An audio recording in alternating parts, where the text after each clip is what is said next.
What is up, Man Hour Nation? Michael Buckcusher here with the Man Hour. Head over to manhourradio.com to check out the new merchandise page, the blog section, and of course the members only tab as well. As little as $3 a month, you can become a member. You get after show footage every Sunday through Thursday at 10 p.m. East Coast time over at the website, manhourradio.com. And of course, you get discounts on merchandise and you get a free hoodie after 6 months as well. But before we get too far carried away into the show, let's welcome the man, the myth, the legend himself, Brandon BC Combs to the co. What is up, Brandon? What's going on, man? What is going on, Buck? You look great again tonight. Yeah, dad I duty. love it, man. Yeah, hey, you look good though. Yeah. We can't see your face, so that's how we like it. Well, joke's on you. Nobody can see your face either because we are on Big X Sports Radio 96.1 here on the FM dial here in Jeffersonville, Indiana. And if you are not listening to us on 96.1, you can also stream that on bigexportsradio.com. So be sure to check us out 3 p.m. to 5 p.m. every Monday through Friday over there on Big X Sports Radio, right here, I should say, on Big X Sports Radio. So, Combs, last night we started the show off. Well, like I should say, you and Wyatt started the show off without me because, I had a nice little deal with Spectrum, and then you asked me how my day was and whatnot, and I told you that I hit a raccoon on the way to work, right? Yeah. Well, this morning, I'm on my way to work, and I go over the 2nd Street Bridge because there are 3 bridges in southern Indiana, and one of them is a toll bridge, and the other one is a free bridge, and then the other one's like on the other side of town where you don't really want to drive out of your way to cross that bridge. So 9 times out of 10, I try to stay on the free bridge, right? Well, at the bottom of the bridge, there is the Yum Center for those people that are not familiar with the Louisville area, and there is a stoplight. Combs, in the middle of this intersection, there is a semi-truck sized pothole there. No joke, man. This pothole drops about 8 inches down, and I had no idea the pothole was there because it is dark. I'm still half asleep. I'm trying to wake up. It's 4:30 in the morning, right? Combs, where I hit the raccoon, it cracked my Oh no. what's that called? Like your flash pan or whatever. It is supposed to save you from like bottom out your car, right? Well, that is Yeah. cracked, right? So I drove through that pothole, Combs. Oh It no. ripped that thing completely off. So Ugh. I no longer have a bumper on my car. I have a bent rim, and I'm sitting in the middle of downtown Louisville thinking, man, what am I Uh, doing with my life right now, Combs? It is, man, I was so those are not. those are rough days, man. Those those are really rough days. But look, I mean, look at it this way. Could be a lot worse. The raccoon could have still been stuck under there and been alive. So when you went to look under there, it could have attacked you. Wow, that would have been Um, bad. yeah. So I mean, like I said, it could always be worse, man. You always got to look at the bright light at the end of the tunnel. Yeah, And I always think of the glass half full type of thing, right? But like, I yeah, mean, for sure. but at the end of the day, man, like, come on, man. Like, I have never been in an accident, like, never hit a deer, nothing just like that. But in less than a 24-hour span, I hit a raccoon. I bottomed out my car, bent my 2 front rims all like on the car, and tore off the bumper completely. Hmm.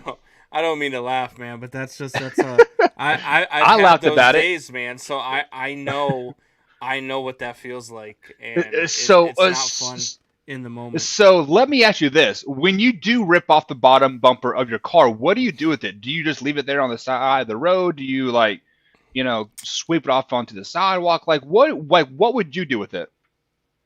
I would throw it in my trunk or in my back seat, and I would try to fix it when I got home. Um, but if Well, it's not even that's salvageable, exactly then what I did. That's exactly what I did. I folded down the seats. I slid that bumper in the car, so like it is like riding with me shotgun and sticking out the back of the trunk still. And then I pull into like work, and my boss like look at me, he's like, rough morning. I'm like, nah, it's just an average day. So I get home, and then of course Cindy's all like Cindy. So I am a half full, and she's a half empty, right? So she's looking at me like, what are we going to do now? I'm like, well, I guess they're not going to catch me riding dirty anymore, are they? Oh man, I don't know, man. It's Oh just my like you God, have to man. laugh at it like at some points. But guys, let's go ahead and start talking into today's show. We do have some exciting stuff happening on today's show. Combs is going to be our fantasy baseball expert. Combs, I'm Yes, going to sir. put that label on you right now. You are going to be our expert, fantasy baseball expert. So we do have some fantasy baseball coming up here in about a half hour on the man hour. Here on this hour number 2, we have the world's famous here in Southern Indiana, Colby Barnes. He has some exciting news to share with the Man Hour Nation and possibly could change the landscape of college basketball as we know it. So we do have Colby Barnes coming up here on hour number 2 of the Man Hour. But Combs first, you are a NBA fan. You love the NBA, right? You are the biggest NBA fan out there. So let me ask you Negative. this: are you okay with flopping in the NBA? Why do you have to start the show off by lying to our listeners again? I mean, this is two Like, nights in I'm a not row. I lying. have to apologize to our listeners for something that's coming out. I am not a fan of the NBA. I do not like the NBA. I like college basketball. I'm actually been into the Big Ten tournament. Minnesota and Northwestern put on a great game last night, but I am not an NBA guy. I'm not. And as far as flopping goes, I mean, look, I don't even really call it flopping anymore. I call it LeBroning. That's just that's what I call it because You that's can't all say that that. guy Come on now, does, man. man. Why can't I You say that? That's all he does.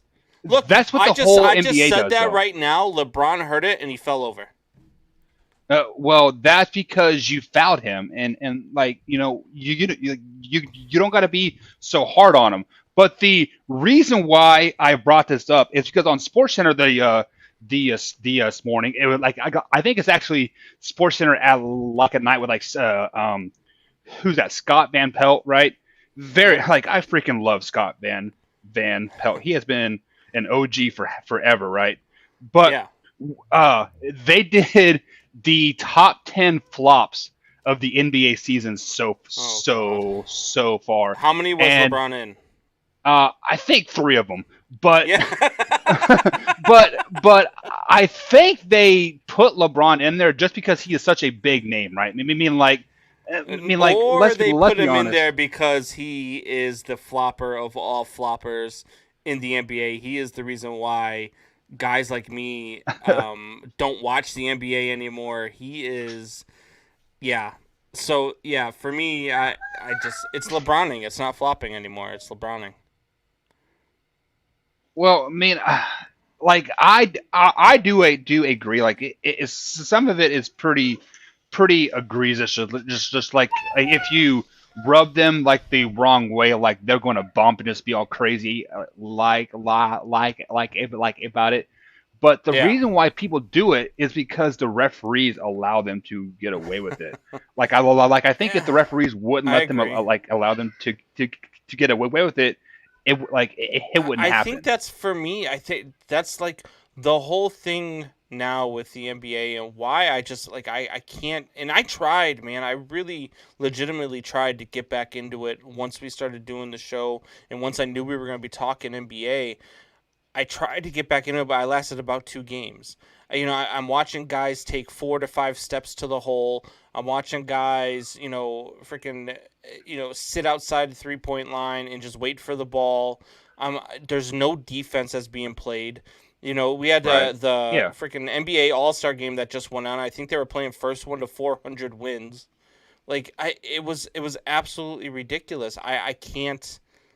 I don't know, man. For me, it's just watered down now. It's not what it used to be, and you can call me a get off your lawn guy if you want to, but the NBA is not what it was.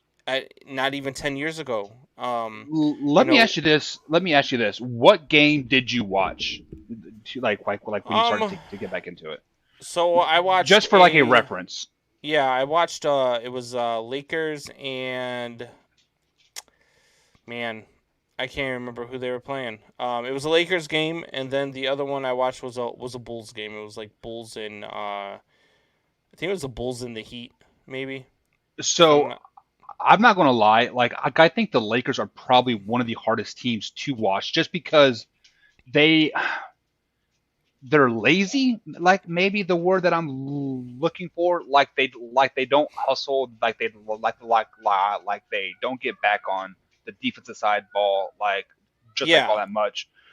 Like if you want to watch really good teams, like you have to look at the young teams. Like you have to look at the Indiana Pacers and the but I well, watch like in the all Bucks like and the I Heat. mean, they Heat just are fun don't. to watch. There's no defense whatsoever. Like I mean, the final scores in basketball games now are like 131 to 118. You know, when I was really into basketball, and yes, this was in the Jordan era or even in the Kobe Bryant era, like games were 101 to 88 or you know 93 to 89. You know what I mean? That was Right. your average score of your games because they played offense, yes, but they also played defense, man, and it just wasn't like I swear to God, it is every night is a 3 point contest every night, and it's just it for me. It's watered down. It just doesn't excite me. If I want to watch guys just shoot from beyond the arc, I'll go outside with a basketball myself and try to play horse with my nephews. Like that's just that's basically what they're. It's just, I don't know, man. It's just me. Like don't get me wrong. The people that love it, I know Wyatt loves it. And you know my buddy Wayne G. You know we talk to him a lot. We know he loves the game of basketball. Um, it's just Right. not it's not for me. Just like baseball, when I say baseball is an art form and I love baseball and I'll watch 1,000 games a year, people look at me cross-eyed too, you know. So it's not for everybody. But Yeah. basketball's just like I love college basketball, especially during tournament time. Um, so I you know I get into the college game. I just the pro game is just too watered down for me. Yeah. I mean, it is watered down to a sense where like you don't want to watch the veteran players during the regular season because they're taking days off. They are saving their Yeah. you know their aggressive play for June, July when the finals And are, that was or never a like I get thing like I want back to say then. March. In Jordan's era, name me a time where you Right. can remember where Jordan took a day off. You can't Uh, because the guy never I took a was too day young, off. so Well, that was right, a little but too young back for in me. that era, it wasn't a thing. Rest wasn't a thing. Like Right. you know, Jordan was trying to play, you know, 60 minutes a game. Like he wanted to legitimately play the entire game. But then on And the flip side of that, if he would have took some nights off, and maybe he wouldn't have got wore out so much, right? yeah, I mean, I guess you could say that. People say that, you know, there's all sorts of reasons why he took the 2 years off. Some people say it was a gambling issue that he was going to be suspended for, and he had a wink wink with David Stern about taking some time off, so he went to play Right. baseball. Uh, you know, other people say that he was just he fell out of love with the game. You got to remember, man, when he took those 2 years off, his dad just got murdered. Like he went Yeah. missing and then Well, was didn't he murdered. already Like retire before that though? no, no, no. That's it was right after Oh, that is when he retired, okay. and it was just one of those things where you just because that was that first three-peat, and they won it on Father's Day, and that was after his dad had died, and so in the locker room you just see Right. Michael on the floor holding the trophy, crying. It it was just Yeah. Okay. he was Yeah. going Yeah. through You're right. a time, so I'm not so sure that he got worn out as opposed to just you know was in a different place. Um, Right. Jordan Jordan was just a Mentally different animal, exhausted. Right. man. Yeah, he was just a different animal. He would. That's why for me, when we talk about the Go Talk, I know we talk about this all the time, and me and Wyatt go back and forth. For me, Jordan like would work circles around LeBron. His work ethic alone just destroys LeBron's legacy. Um, so that's why you know, I don't know. I can't get back into. I've tried. I really have. I'll catch games here and there. I'll definitely watch playoff games, just to watch and know what I'm talking about when we talk about it on the show. But I just I don't know, man. It's just not for me. I can't watch it all season long like I do baseball or football or hockey. Alrighty. So on that note, Combs, we are going to take our first break of the night. On the other side of the break, we are going to talk a little bit of Major League Baseball. Some Jalen Hurts.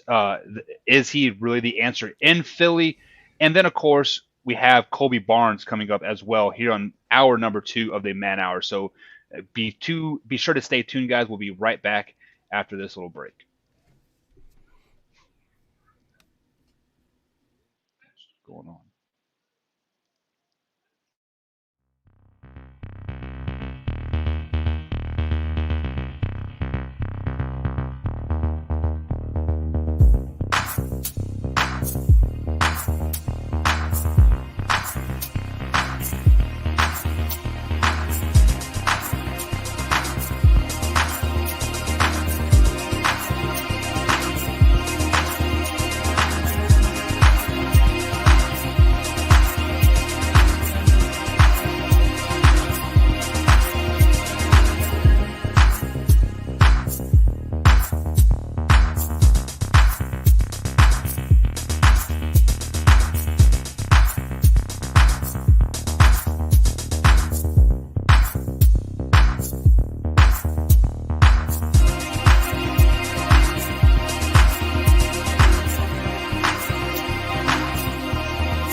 And welcome back to the Man Hour, guys. Michael Buckheich along with Brandon Combs tonight. Wyatt Williams will be joining us here in about a half hour. He has some family obligations here each and every Wednesday here, so he will be with us momentarily. But Combs, before we get into the baseball talk here, tell the people a little bit about Angel with an A. Yeah, so Angel with an A Memorial Motorcycle Ride is for Angela Dewey. Lost her life suddenly a couple years back. She had battled through a whole lot of stuff in her life, but ultimately lost it in her sleep. And so her sister Jessie has put together this Memorial Motorcycle Ride. Begins May 1st, 2021. $25 per rider. Every $25 buys you a different card. Top 10 poker hands will win a prize. All proceeds go to a scholarship fund in Angela Dewey's memory. Every $250 donated by Man Hour listeners, Man Hour will donate an additional $25. Yeah, so just to reiterate what Combs just said there, that this is a motorcycle ride. However, the motorcycle ride is in Vermont. So if you are Yes. interested in making a great road trip up there, a very scenic road trip, and then join the ride, it is in Vermont here on May 1st. So And that's the one just thing a few I months will away. say about that is that if you are a motorcycle rider and you like long trips and you love scenic routes, man, Vermont and New Hampshire, that is the only good thing about Vermont and New Hampshire is the views. So And the go maple ahead and syrup, definitely right? take that ride.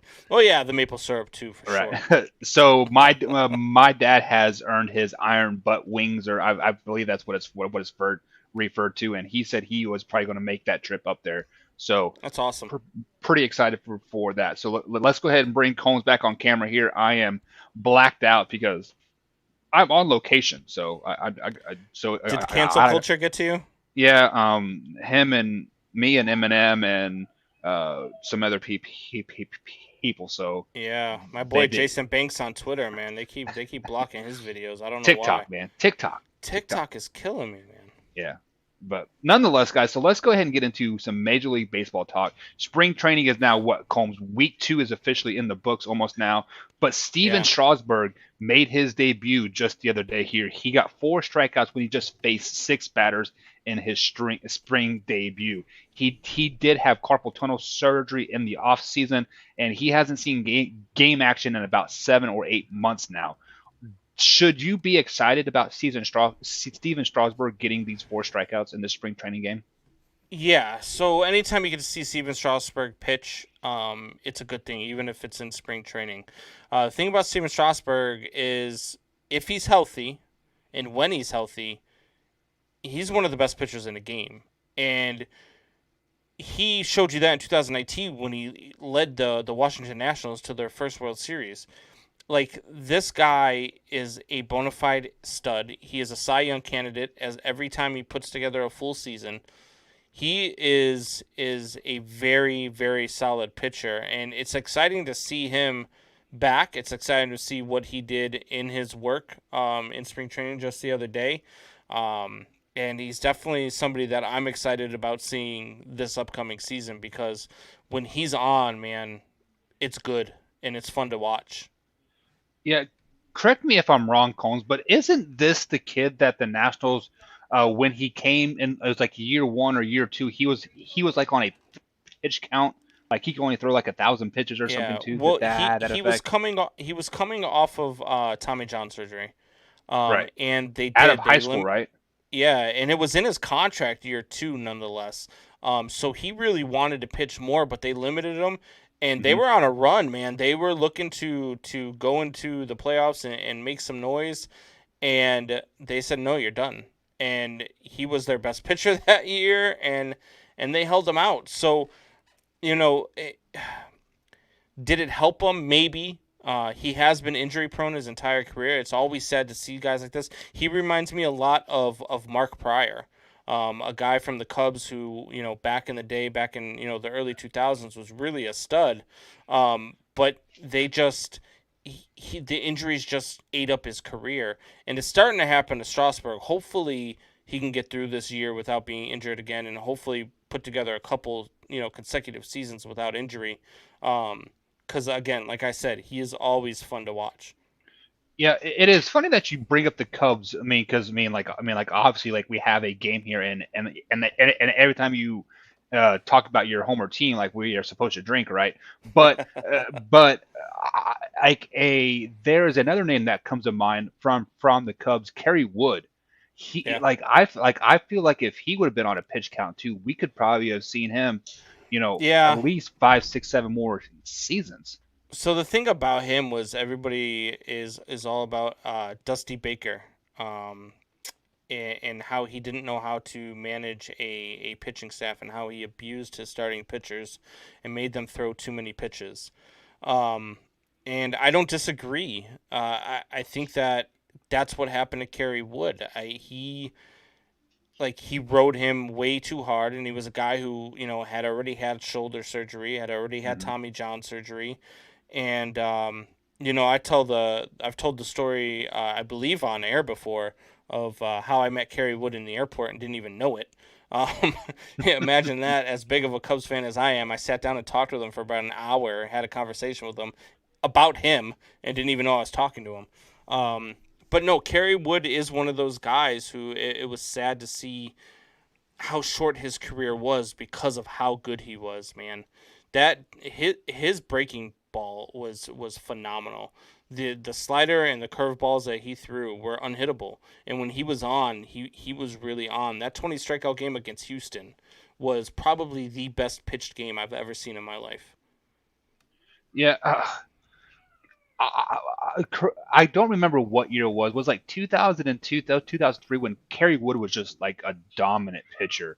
Like nobody could touch him at That all. was Uh, 03. That was him and yeah, Pryor yeah, at the same time. and I think he had a complete game as well. If not a perfect game, right? I mean, it's like he was almost must see TV. Like every time he would pitch, Yeah. he is must see TV. Like almost is Yeah, it, Is Steven Strasburg the same way? yes. Yes. Steven Strasburg, if he's pitching that night, I'm watching.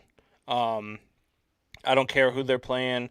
I don't care who's pitching against him. I'm watching the game because he is one of those guys that at any point could throw a perfect game, could throw, a no hitter, could throw one of those, 80 pitch complete games. Like something special is going to happen when this kid is on the mound. So you could bet your butt that if he's pitching, I'll be watching. So you have been on last week. I think you said like you pretty much have no stock in spring training baseball whatsoever. However, you are putting a lot of stock in Steven Strasburg's debut in spring I training. Why I is put that? zero stock in spring training wins and losses. And that's what I said last week. I have zero stock, zero interest in how my team performs, wins, loss wise, in spring training. Spring training is about results and how your guys, like Steven Strasburg coming off an injury, is throwing the ball, how he looks during live games. Same thing with like for the Cubs right now. Nico Horner is on a tear. It's good to see that kid hitting the ball. We'll talk about him here in a little bit as well. But when you have guys like that, you have got young stars coming up, and you want to see how they're going to react to something that you wanted to see them make adjustments on, whether it was not hitting fastballs real well, or not hitting breaking balls real well, or not laying off pitches in the dirt. Those are the adjustments you want to see being made during spring training to know that they're going to have a better year than they had last year. Same thing with your pitchers. If they're coming off of surgery, they're coming off of injury, or they're coming off a bad season, you want to see how their stuff looks. Does their stuff look good? Is there Right. is there breaking ball? Is it biting? Is there life on their fastball? How do they look? So that's what I look for when I watch spring training. I pay no attention to the overall stats, because to be honest with you, if I'm watching a guy, and I keep going back to the Cubs because that's who I watch, especially during spring training. That's who I want to see. Like I want to see how our youngsters perform. But for like a Nico Horner or even a Javi Baez, a veteran who has won a World Series with the club, he had a bad year last year. He was striking out at an unbelievable rate. I want to see, even if he doesn't get a hit in the at bat, I want to make sure that he's swinging at good pitches. I want to make sure he's laying off of the breaking balls in the dirt, and I want to make sure he's putting together quality at bats. I don't care if he hits, 110 during the spring, as long as I see him doing the right things. Well, I mean, let's just be honest. If you're batting 110, you are not probably having quality at bats. Like you are probably just going up there to hit and No, you kind of can like you can have a bad spring and go 110 and still have quality at bats. I mean, sometimes you hit into bad luck. Sometimes all sorts of things happen. You could draw a couple walks. The walks don't count towards your batting average. They don't count as at bats and that type of stuff. So that holds your average down. And so there's all sorts of things. You can have a non, I guess, productive spring, but still have a good spring. okay. So before we get into some NFL talk, let me ask you this last question before we transition over. With Steven Strasburg healthy, I'm talking 100% healthy for the Washington Nationals this season. How good can they be? Man, it's a tough division. The Braves are going to be really good. The Mets are going to be really good. If Steven Strasburg is back to his normal self, and if the Nationals, I mean, they pulled off a couple of good trades now. Now they picked up John Lester from free agency. They picked up Kyle Schwarber from free agency, and they made a couple of good trades during the offseason. So they're going to have a solid enough team. They can compete. Ultimately, I still think that they're the third best team in that division, though.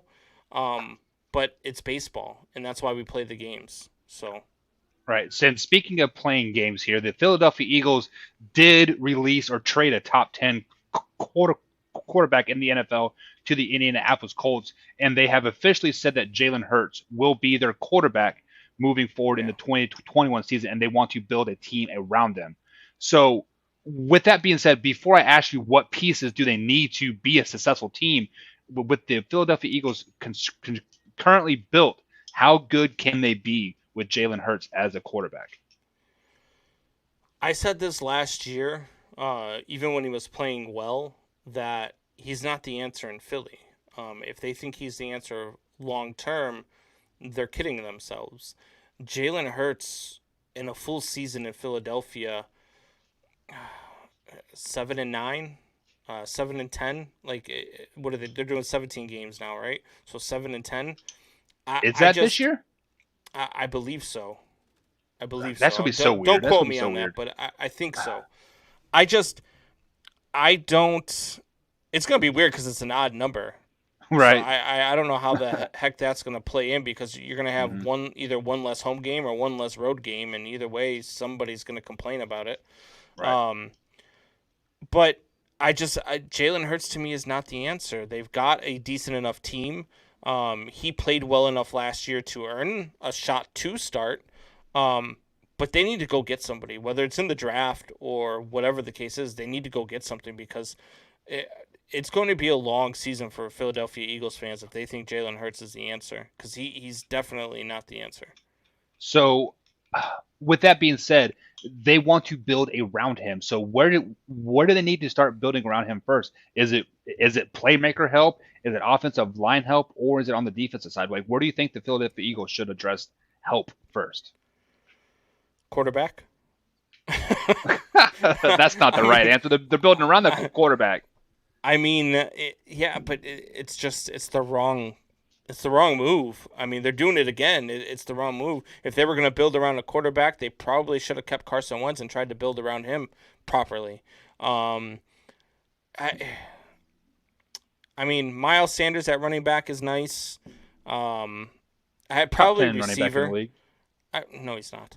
Probably wide receiver. And offensive line. I mean, they definitely need offensive line help. Yeah. I would say those are probably your two biggest needs right there.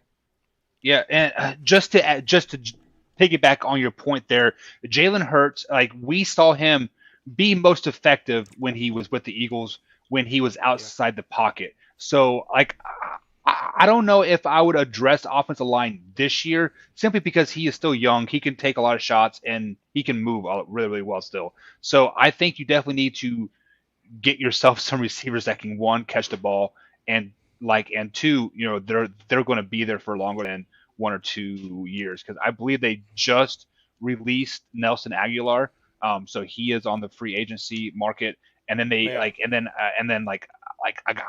I'm not a Philly fan by like any means, but I don't know who the rest of their wide receivers are. Like who do they even have? So they definitely need to address that. So let me ask you this question: should they address it in the draft or should they address it in free agency? Both. I mean, short answer, both. They need to definitely address it in the draft. They need to and see what they can do free agency. I don't know what their salary cap looks like. I'd have to take a look at that and see how Yeah. much cap room they have um, to determine which route they should go.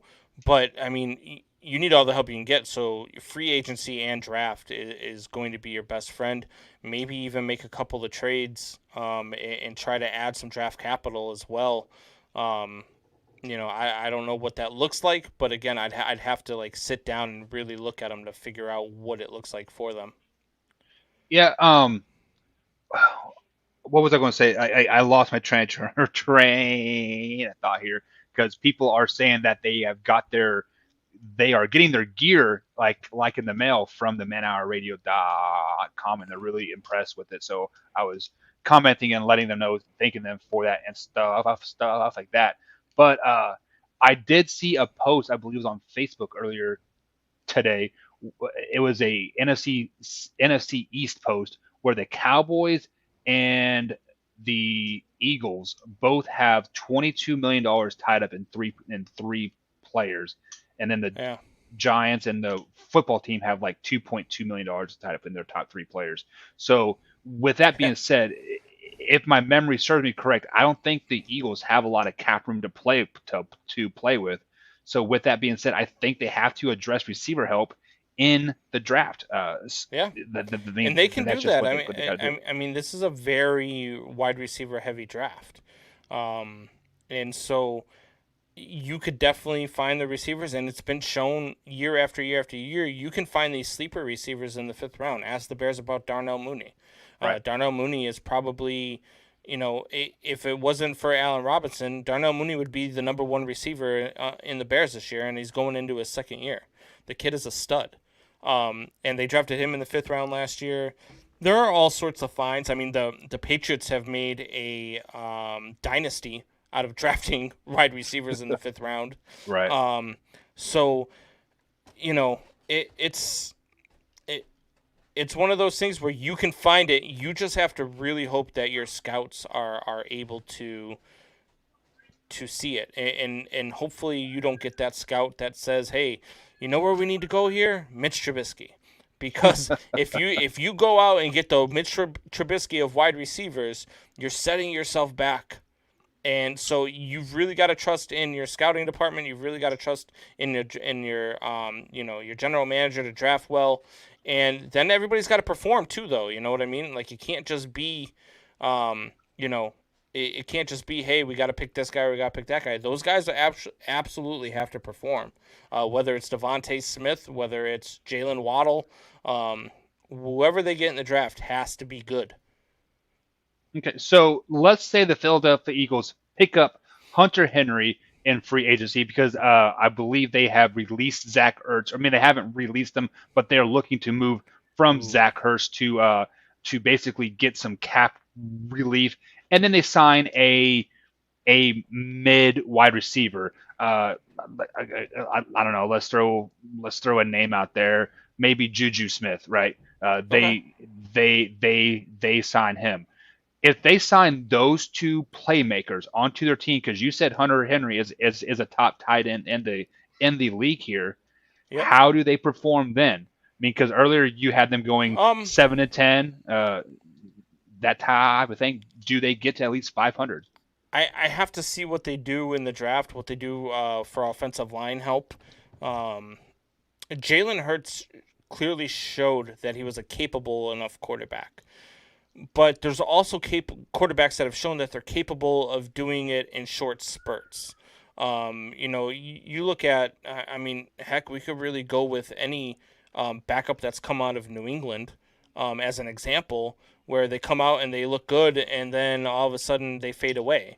And the same thing with who was the kid who came out of the Packers there, who was backing up Aaron Rodgers, had the two good games at the end of the year Matt when Flynn, Rodgers right? was Matt Flynn. He signed that big deal with the Seahawks. They drafted Russell Wilson, and we never heard Yep. Matt Flynn's name ever again. Right. So, that's I believe that Jalen Hurts is closer to that territory than Mhm. he is the top 15 quarterback territory. So, I mean, like, let's complete this full circle and ask a question here. Like, I know you are not sold on Carson Wentz one bit, but did the Eagles make a mistake by moving away from Carson Wentz in the offseason here? Um, I think that if they felt like Jalen Hurts was the answer, then yes, they made a mistake by moving away from Carson Wentz. Carson Wentz is a better quarterback than Jalen Hurts. Um, but I also don't feel like Carson Wentz is a top 15 quarterback right now. I just don't. I have to see more from him. And he's going to have to play well. And he's got every opportunity now, man. There are no excuses up in Indianapolis. You've got the best offensive line. You've got weapons at wide receiver. You've got a really good running back. You've got a really good defense. There is no excuses for you to not win in Indianapolis. So if he goes out there this year and does not perform well, then I'm going to be fully backed up in my talk that Carson Wentz is not a top 15 quarterback, let Yeah. alone a top 10 quarterback. Yeah, Um, it is kind of funny that you said that he has weapons in Indy, and like I think the weapon category is their weakest spot on the Indianapolis Colts because if you really look at their wide receiver core, they don't really have anybody. I mean, yes, they have Michael Pittman Jr. and then they have Jack Doyle at tight end, but I believe T.Y. Hilton is a free agent. He or is. But so like there's a lot of there's a lot of wide receivers in the draft, and there's a lot of wide right, receivers available during free agency. Whether they pick up a Juju Smith-Schuster or they pick up, yeah, one of these guys that's available, they've got options out there. But again, Pittman is a great wide right. receiver. Um, and Do you know who would maybe fit perfect there? Hunter Henry. No, because they got Jack Doyle. I was thinking the Detroit Lions wide receiver Kenny Galladay. I Kenny think he would fit. Galladay, Yeah, Marvin Jones Jr. yeah. Either of Both of them would those fit guys. perfect. Why not Perfect. both of them? Go Uh, get both of them. They've already got chemistry. They've already worked yeah, with one another. They know how each other runs routes. Absolutely, go get that and pair them up with Michael Pitt. Forget it. They are yeah, going to be a dominant team in the AFC if they go out and do something like that. I just have to see them do it. yeah. But on the flip side of that, I mean, like I am no salary cap expert by like any means, so I don't know how much room they have. So I don't anticipate they have the money to sign both, but they could probably sign one. If they could sign one, which one would you rather sign, Jones or Galladay? Um, I've got. I would say Galladay. But I really like Marvin Jones Jr. I think he's a very underrated wide receiver. I just looked it up. They have $46 million in free cap space. Oh, okay, so they could definitely afford both of them guys, right? Yeah, And absolutely. then and then plus some, like they could even. I mean, like I know they got a two-headed monster in the backfield there, so they could even Yeah. trade one of those Why not? guys Why away not to go get get yeah. Hunter Henry for a second tight end? Why not? You know what I mean? Like I know they've Well, already got Doyle over there, but well, if you go, they got Doyle, and then they got that Ali Cox guy, which is just as good as Jack Doyle is too. yeah, that's I true. mean, I mean, That's true. But do you not feel like Hunter Henry is better than either one of those options? I would say Hunter Henry is a better option, but then you look at the price versus the production value. Is Hunter Yeah, Henry going to be true. warrant that? Like what he's probably going to be wanting $12 million a And can season, he right? stay healthy? Yeah, Yeah, right. yeah, yeah. That's the biggest thing. So so as far as salary cap versus performance and like that kind of thing, I will take Jack Doyle and Ali Cox over Hunter Henry every day of the week. Yeah. Yeah. I mean, I can't really fault you for that right now. I'm high on Hunter Henry, but at the same time, I understand those who aren't. Hunter Henry will fit on a team great when he is the only tight end, like I think, and so like he is forced to produce because like Right. when you aren't forced to produce and there's other people to like take the load off of you, are you really worth that $12 million a season? Are you really worth that $15 million a season that he is going to ask for? I don't think so. Yeah. I mean, again, you have. I mean, you have to produce. You have to show up. That's why Right. I was just saying about the Eagles and whoever they pick up and or whoever they draft. Like those guys still have to perform. I mean, you could go out there and say, "Hey, look, I got we drafted Jalen Waddle." Jalen Waddle comes out and only has 13 catches on the year. Like it wasn't a good pick. Right. Like so either that or Carson Wentz just completely lays an egg. Like it's one of It could be those. both, right? Yeah, But it really could. but in the end, only time will tell. However, Combs, the new NFL season does start in 7 days, so we are going to be start seeing a lot of signing bonuses Oh and yeah. deals being made and that kind of thing. So the The NFL talk offseason, for the Bears having either Russell Wilson or Deshaun Watson is like, I'm telling you right now, if I had to put a temperature gauge on it, like right now it's at about 375 degrees and it's only going up. So well, it we will is. definitely talk about that more next week as it gets closer to that NFL season because I think it's all smoke and mirrors at the end of the day, and the Bears are just putting up that smoke screen and they are going to do almost what like The Bears always do. And no what old Arizona and like JJ Watt just did like surprise I'm here so like I feel like that's getting ready to happen. I feel like they're like, yeah, we're going out after Russell Wilson and Deshaun Watson, and next week we're gonna hear the Bears have signed Cam Newton. Hey, that wouldn't be a bad pay pickup. But Oh my God. nonetheless, Combs, we are going to take our second break of the night. We are going to talk some fantasy baseball on the other side of the break. This is your bread and butter. You are the fantasy baseball expert, so you are going to give us some 6 players to buy and sell moving forward. And then on hour number 2, we do have Colby Barnes, Indiana State basketball player. He is going to be breaking some big news here on the Man Hour, so we got that coming up as well. And then, of course, over there on the youtube.com/man hour page, we do have a poll happening right now. What team has a better chance of winning the NCAA tournament? The Purdue Boilermakers or the Kansas Jayhawks? So simply vote on that poll, and then we will talk about that later in the show as well. So, guys, we've got much more coming up here on the Man Hour. We'll be right back.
And welcome back to the Man Hour, guys. If you missed any part of the show whatsoever, you can find us on iTunes, Spotify, and iHeartRadio, or you can head over to manhourradio.com and watch the live replay on there any time of the day that you like.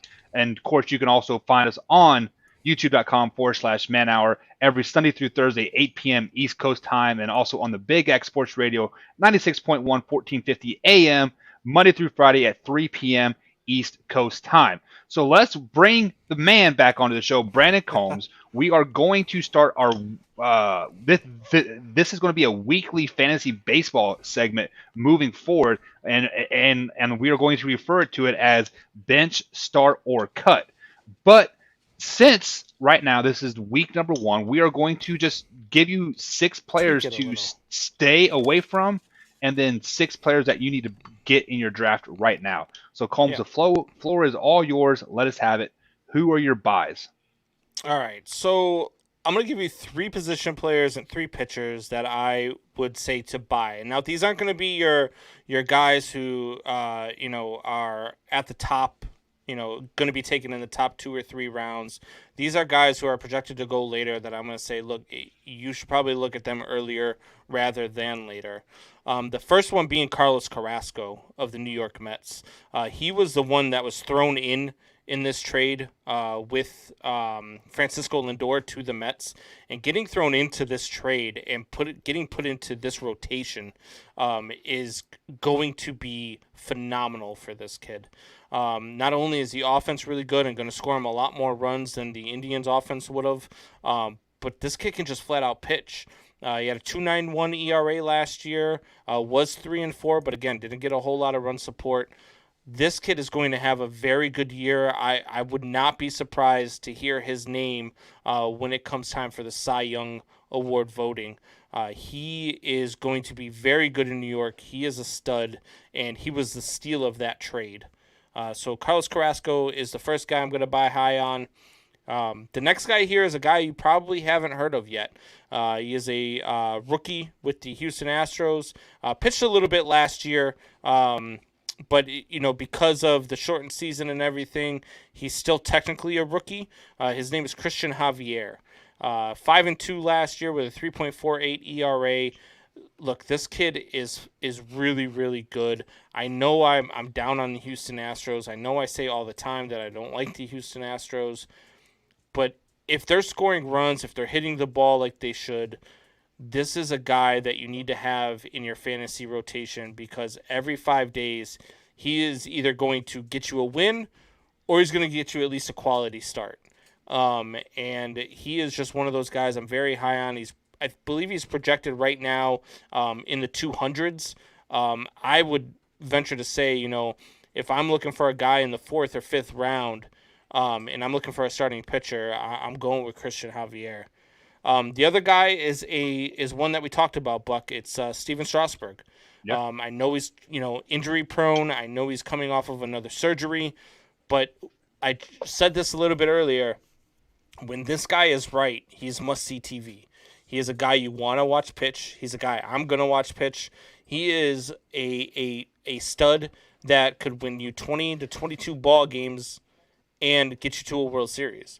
So I'm definitely going with Steven Strasburg as a buy higher than normal guy. So those are my 3 pitchers, but So you named 3 pitchers, which that they're all like I think really good picks. How high are you going to draft these guys? Are these guys a first round pick? Are they before the 10th round So pick? Like where do these guys depending fall? on depending on how many teams you have in your draft, I know there are some crazy leagues out there. I've seen 30-team leagues with where each one takes a normal roster, and that's your fantasy roster. I've seen one where there's 20 teams. I've seen 15, 12, 10, wherever.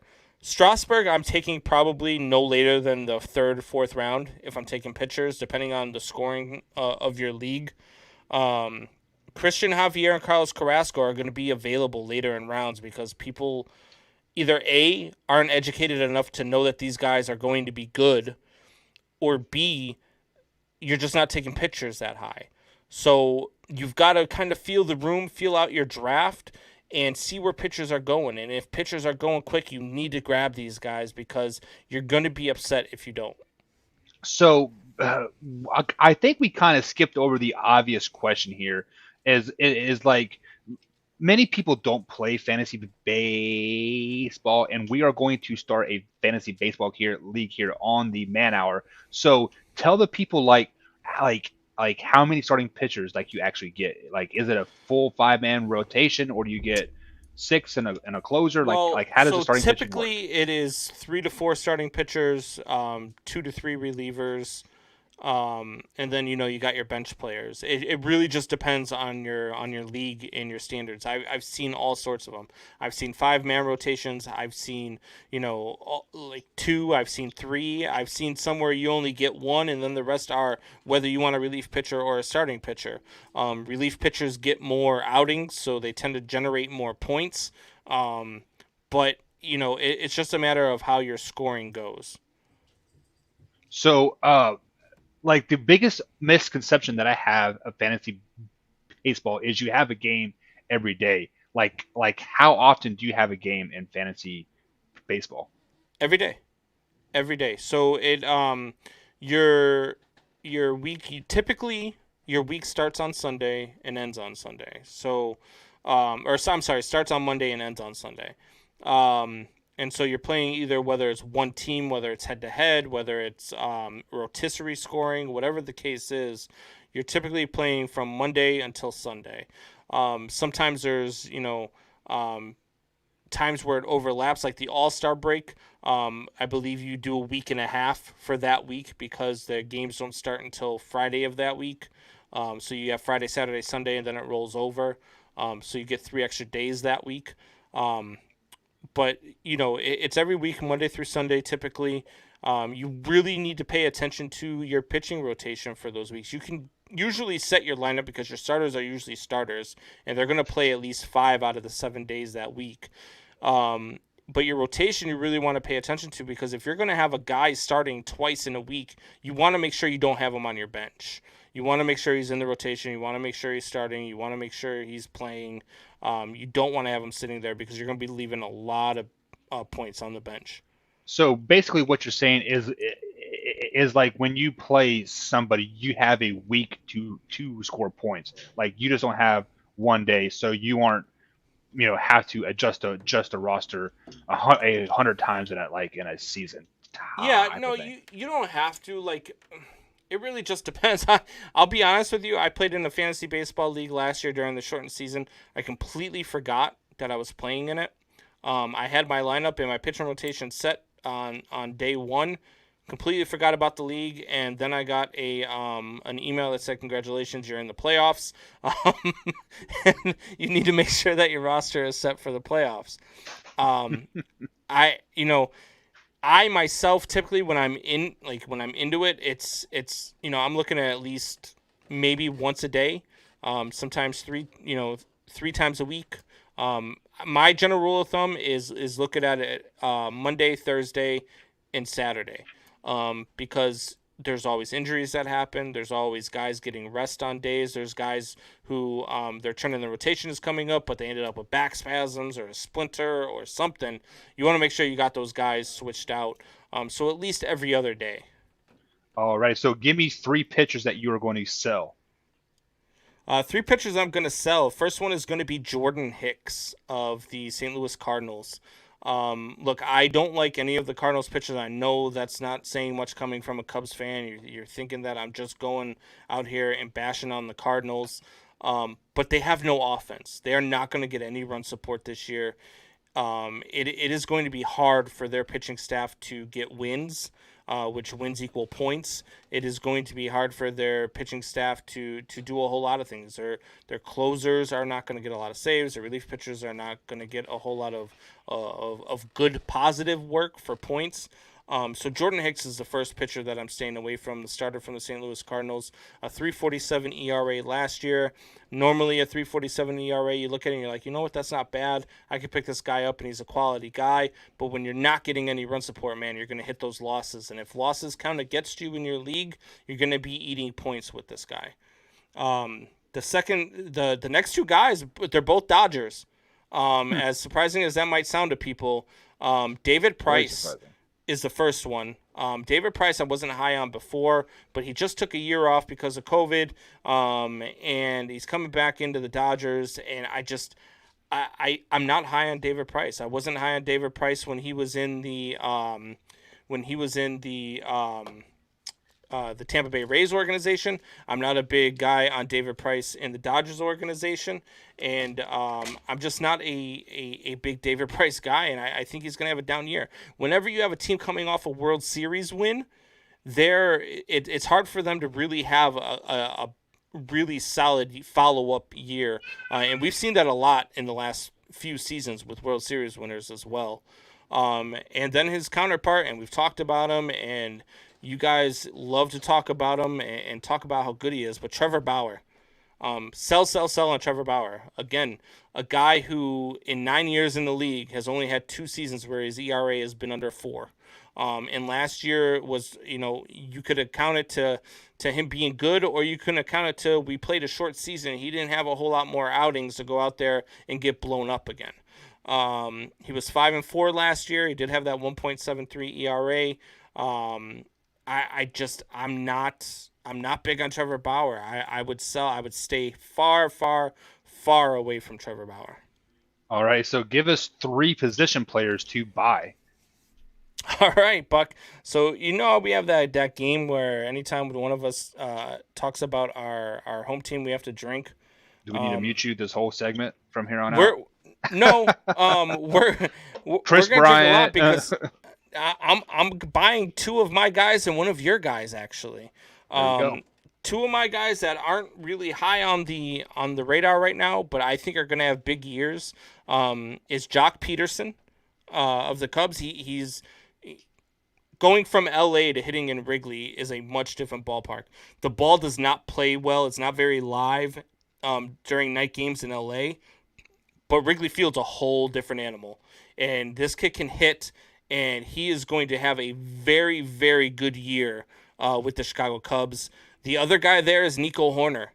Nico Horner went out and beefed up this offseason. I mean, his muscle mass on his body looks absolutely amazing from what he was last year to what he is this year. And he is tearing it up right now. He's doing all the things right in spring training.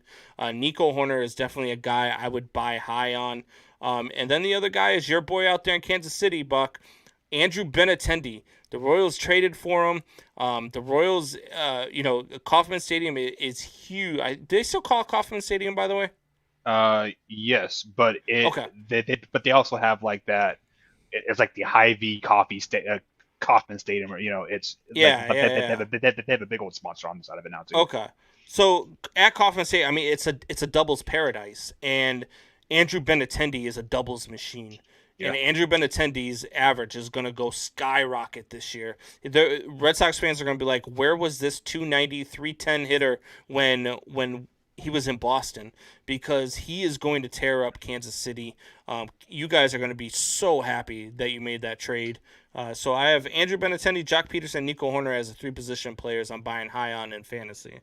Kansas City is the city of fountains, so hopefully he hits a couple balls into the fountains too. Yeah, That would be fantastic. So who are three absolutely. position players that you're absolutely selling this year?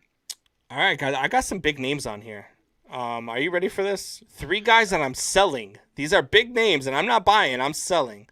Nolan Arenado for one. I've talked about this in the past. In Coors Field, he's a 312 hitter. Outside of Coors Field, he's a 260 hitter. And he's going into a lineup where he has zero help. I do not like Nolan Arenado in St. Louis. I really wish the kid would have stayed in Colorado because his numbers would have stayed up. Um, I'm not high on Nolan Arenado. I think he has a bad year offensively, and of course, his defensive stats have no bearing on fantasy baseball. The other guy that I'm selling is Jose Altuve. With What? Wait, everything that, what? yeah, Uh, uh, with are you sure? Do you want me to like edit this out? Like, are you no, sure? no, no, no. Oh, So okay. this guy, look, he was a hits machine, and then all of a sudden we found out that they're using buzzers and trash cans in Houston. And then once we find out that they're using buzzers and trash cans in Houston, he comes back that following year and he hits 219. This guy is maybe a product of cheating, and I'm not high on Jose Altuve. I think he has another bad year. I think he's coming back down to earth because he doesn't have any help knowing what pitch is coming. And so I'm selling on Jose Altuve until he can prove to me that he is not what cheating made him into. Okay. The other guy I'm selling here, and this might shock a lot of people because he was a very coveted free agent, JT Realmuto. You were I really I high would on him. I would sell JT Realmuto this year. Um, the Philadelphia Phillies are one of those teams that just finds a way to disappoint you every single year. And hitting behind or hitting in front of, I should say, guys like high strikeout guys nonetheless, like Bryce Harper, and some of the other bats that they have there in Philly. I just don't see JT Realmuto having a huge year. I don't see JT Realmuto getting a whole lot of pitches to hit in Philly. Those are my three guys that I'm selling: Nolan Arenado, Jose Altuve, and JT Realmuto. Yeah, JT Remuto kind of took me by surprise there, just because like you were so high on him in the free agency, and like I figured that would transition over to the fantasy league as well, but definitely taken back by that. But Combs, definitely thank you for your six buy and sell players there. So this will be a weekly segment here, referenced as the bench start and cut fantasy edition, baseball edition, I should say. So Combs, I hope your expert hat is on and ready to go because I am going to be listening to you all season and winning our league. Well, that's why I might, hedge my bets a little bit and give you some bad info on one of these things, especially the week that we're playing each other. If we're playing each other one can't week, do that. What I would do is I would just not listen to my segment because, yeah. Well, experts can't do that because it's against the Da Vinci Code or something like that. I don't know. But nonetheless, and I like guys. Tori Anderson's comment here on the chat line. John Hoffman strikes out a lot. Hoffy does strike out a lot. Yeah, and so does Combs. Mostly with women. With that being said, guys, we are going to take a next break. After the break, we do have the man, the myth, the legend himself, Wyatt Williams, will be joining the show to talk some NFL free agency. Yes, we've been talking about it all week, but it's time to keep talking about it some more. So we'll be right back here on the Man Hour.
And welcome back to the Man Hour, guys. Michael Buckheis along with Brandon Combs and Wyatt Williams that is now joining us with the show tonight. So let's go ahead and welcome Wyatt to the show. Well, Wyatt, welcome, man. How have you been? I'm good, man. Just left church. Got my Jesus on, and then got my basketball on. I was balling on a bunch of people. Oh, you were balling like on 2K? Is that what you're referring to, or? No. I was 3 for 4 from the perimeter tonight, gentlemen. Shot 75% on threes. Oh my God! You could play for the Golden State Warriors. Probably. You never know. Probably not. They were deep threes. They were just deep. I'm so confused. Like, are we talking like high school threes? You wouldn't have to play defense. I mean, you could be all right. Yeah, I was smacking them left and right.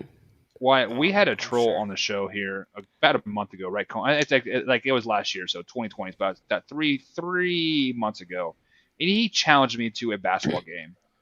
Wyatt, he came back on the show last week and challenged you. I don't know if you saw that in the comments. Oh no, I sure didn't. But Wyatt, I'm going to challenge you to a basketball game. You and me, 1-on-1. I would kill you, Buck. It wouldn't even be fair. Okay, so Monday after Easter.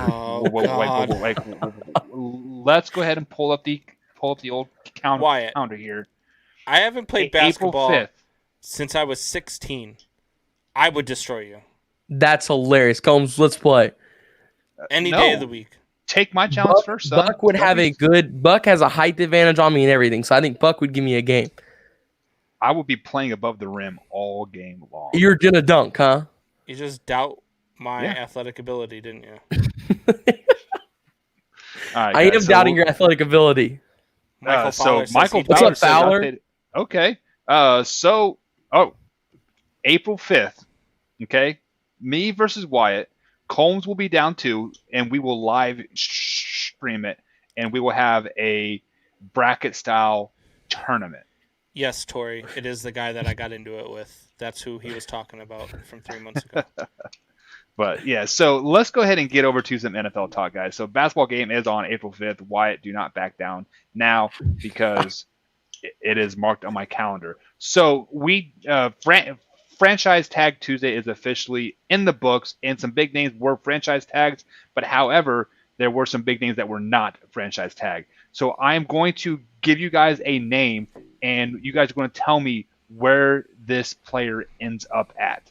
So first name I'm going to draw to the board here. I'm going to kick it to Combs first. AJ Green from the Cincinnati Bengals. Where does he end up in the 2021 season? Man, so many places. What about a team that we just talked about, Buck? What about the Indianapolis Colts? The Indianapolis Colts could use a couple weapons to go along with Michael Pittman. Veteran presence. Yeah, man. How about there? How about Cleveland? How about AJ Green in Cleveland? That's what I was thinking. That's another good one. He's another one of those guys I could see just about every team in the league that needs a wide receiver could use him. So, yeah absolutely. So let's kick it over to Wyatt. Wyatt, where does AJ Green end up? Well, I was thinking Cleveland, but I'm going to switch it up just a little bit here, and I'm going to go with the Baltimore Ravens. I'm staying in the same division. You know, I feel like that's a place where he would want to go, is in the same division.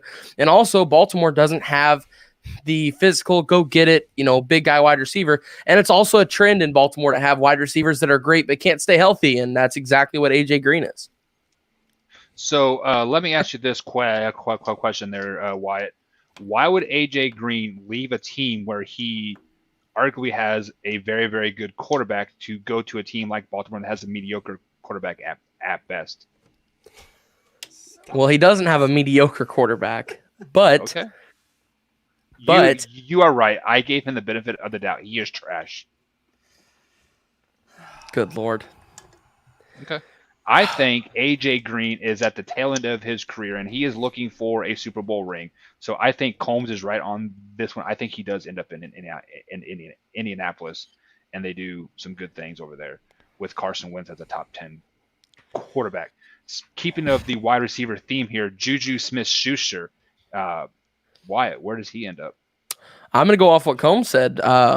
Instead of AJ Green going to Indianapolis, I'm going to take Juju to Indianapolis. I think that he works very well in the Indianapolis system. I think they've already got a decent wide receiver there in Pittman. I think Pittman has a lot of potential to be a really good receiver. And, he works best. Juju works best when he has a great receiver opposite of him.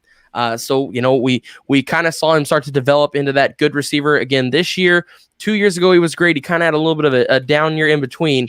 So I'm going to take him to Indianapolis here. I think that Carson Wentz would have a field day throwing to him. Juju Smith-Schuster. I said earlier Indianapolis would be a good spot for him. Chicago, Green Bay. So many good landing spots for him. I would say Baltimore's another one. I could see him in Baltimore, but I'm going to go out on a limb here. I'm going to say he ends up in San Francisco. Yeah, San Francisco does need some wide receiver help 100%, but I think they need quarterback help more than anything because I think Jimmy G is kind of checked out there right now. But I'm going to go kind of speak the obvious. I think Juju stays in Pittsburgh. I think he's happy there. I said it last night. And I think he is happy there, and he would take almost a hometown discount almost just to stay with the great wide receiver core that they have. So one last receiver here that we're going to talk about, Houston Texans receiver Will Fuller V. Combs, where does he end up? God, he's a prototype for Tom Brady. I'm gonna say Tampa. I'm gonna say Will. But they just franchise tagged Godwin though. Do you think they'll still go with him? But Will Fuller becomes what he's going to be that slot receiver. He's going to be that guy that just runs the slant routes all day long for Tom Brady, a la, his receivers there in New England. I can't think of their names right now. Amendola, Wes Welker, Amendola yeah. and the other one. Julian Edelman, Julian Edelman. There you go. Wes Welker. Yeah.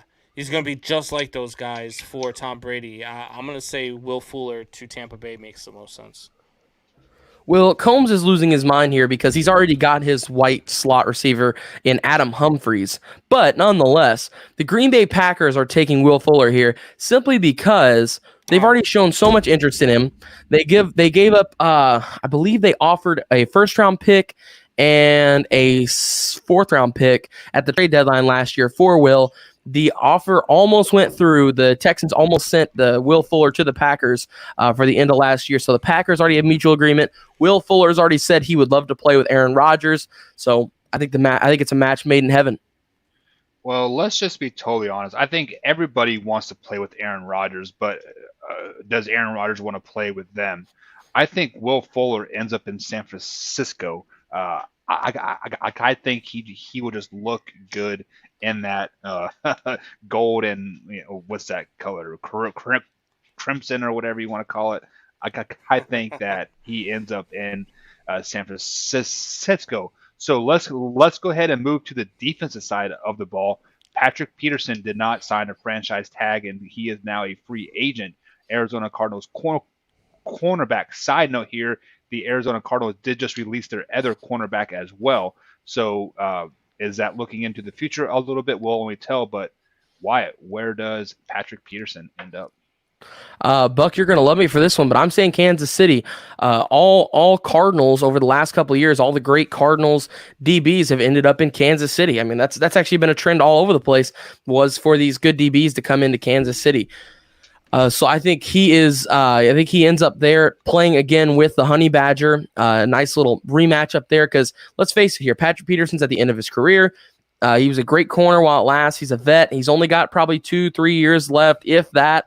He's ring chasing now. He wants to go win a ring. And where else is better to win a ring or to have your best shot to win a ring than Kansas City? And a team that needs a little bit of defensive help. Their offense is just so godly that you can't match up to their defense. Doesn't seem to need to matter. It's like Big 12 teams. Well, Wyatt, you stroked Buck's ego. I'm going to stroke your ego. I think he ends up in Green Bay to replace Kevin King. Oh, thank God. I think I'll take Patrick Pete any day of the week over Kevin King. I think Patrick Peterson wants to chase a ring as well. I still think that the Green Bay Packers are a top 3 team in the NFC, unfortunately. And I think Patrick Peterson ends up there to give them some help in the secondary. Go Pack, so go. a couple things that you guys said in those segments there was ring chasing. Why do you need to leave Arizona to ring chase? Didn't people basically put Arizona in the Super Bowl with the addition of J.J. Watt and right? Hopkins But now and I think they have to make. I think they have to make cap room now. Right. So well, now you're the also, odd man out.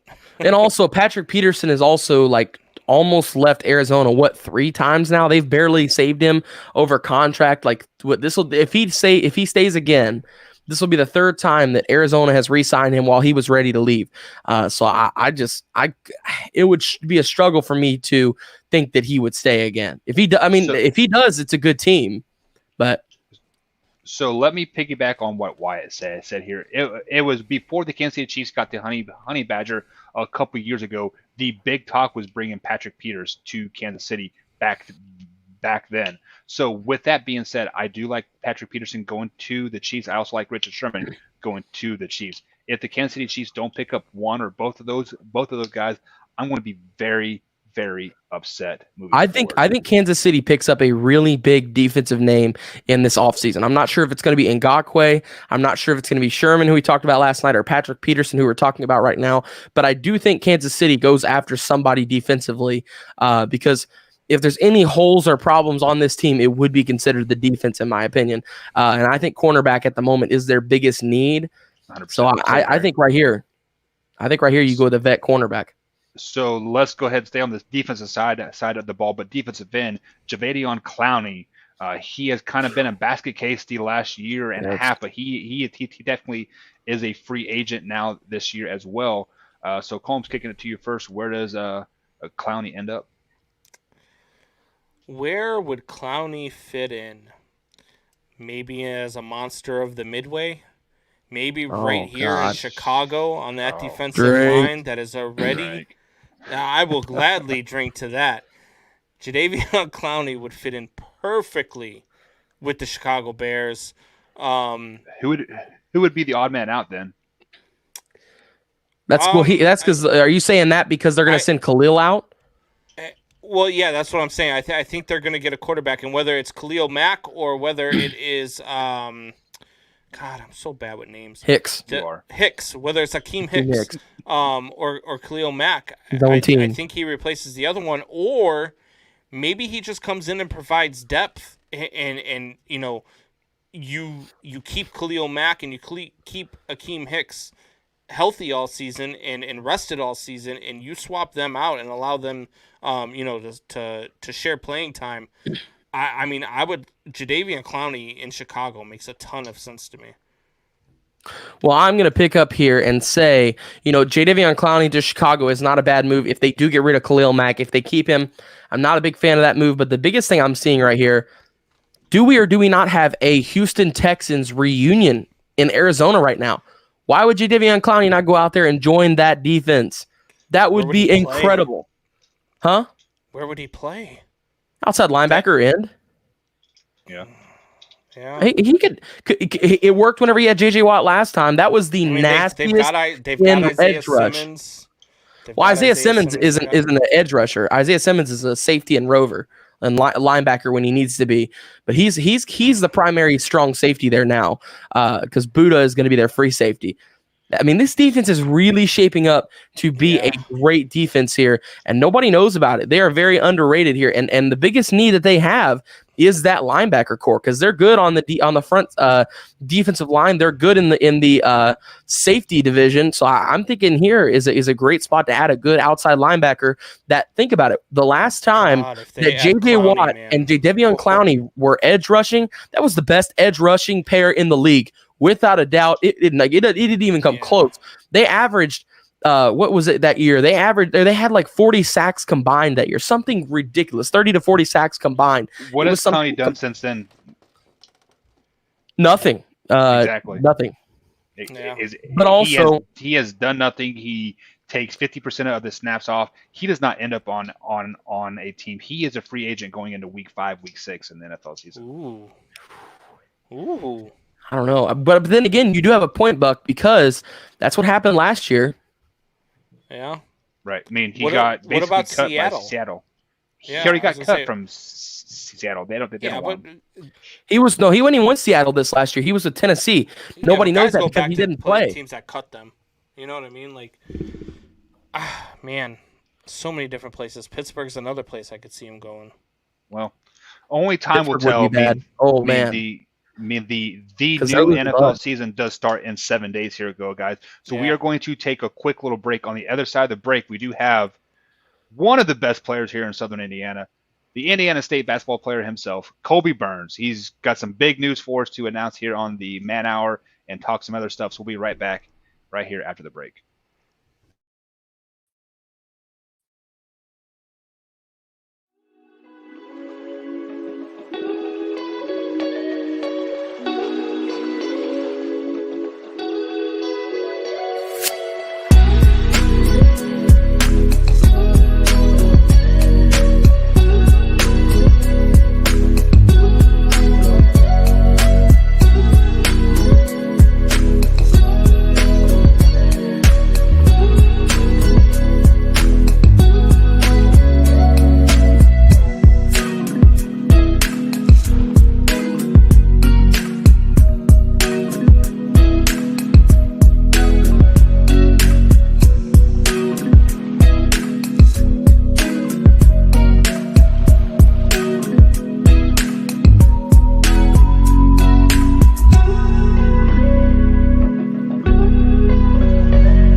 What is up, Man Hour Nation? It is the Wyatt Williams, and I have a very, very, very special guest with me today. That is Mr. Kobe Barnes, as we welcome him to the show here. Kobe, how are we doing, sir? I'm doing good. How are you doing? I'm awesome, man. So some pretty big news that you sent out to the world over Twitter a couple of days ago. Do you want to fill in everybody here who doesn't know yet? Yeah, I'll be entering the transfer portal for this coming season and ready to see what happens. Yeah, so just kind of start with, what kind of led to this? Was there some things going on? Whatever it may have been, what kind of led to this? It was a culmination of things, and then to top it all off, my head coach didn't get his contract renewed.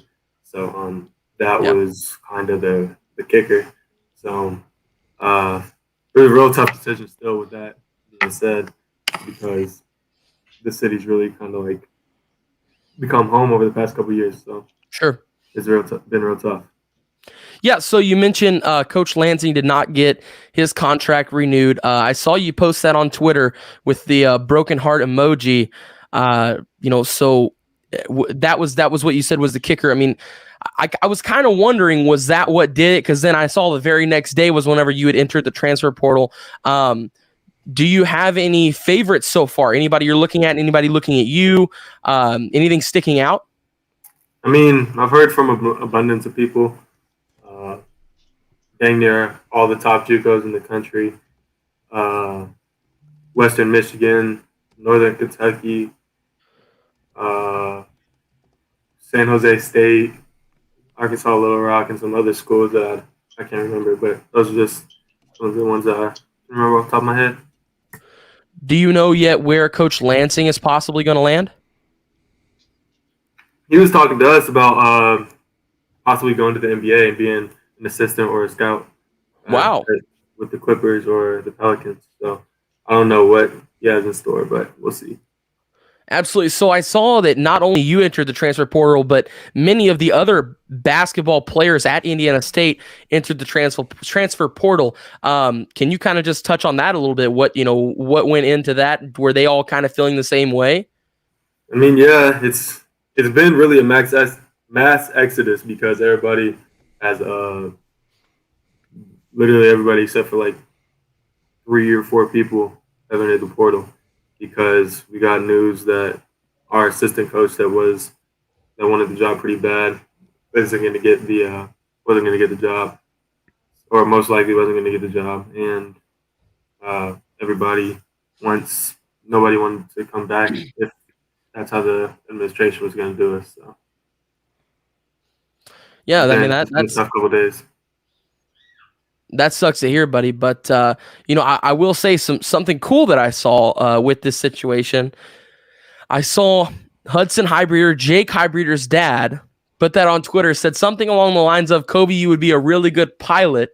Of course, referencing Jake Highbreeder going to Air Force. Could we see a possible reunion here? What's the deal with that?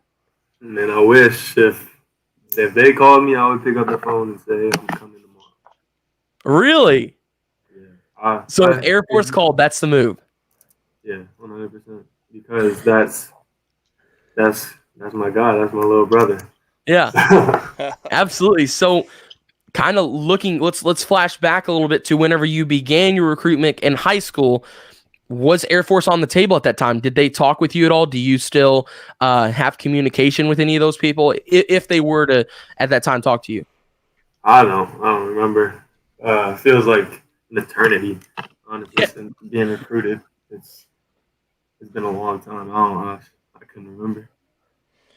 So Kobe, Brandon Combs here. I've got to say, the last time that we had you on, I hadn't yet checked out any college basketball in a while, and I happened to be scrolling through the TV and I see you guys are playing, so I stop and I watch and I text Wyatt and I text Buck and I'm like, dude, this kid Kobe Barnes is all over the place. This kid is somebody that can actually get me back into watching basketball again, because you play the style of basketball that I love, man. You are like, you're a shooter, you're a rebounder, you are an animal on the court, sir. So I just want to commend you for the work that I've seen you do while playing the game of basketball, man. I really like your style of play.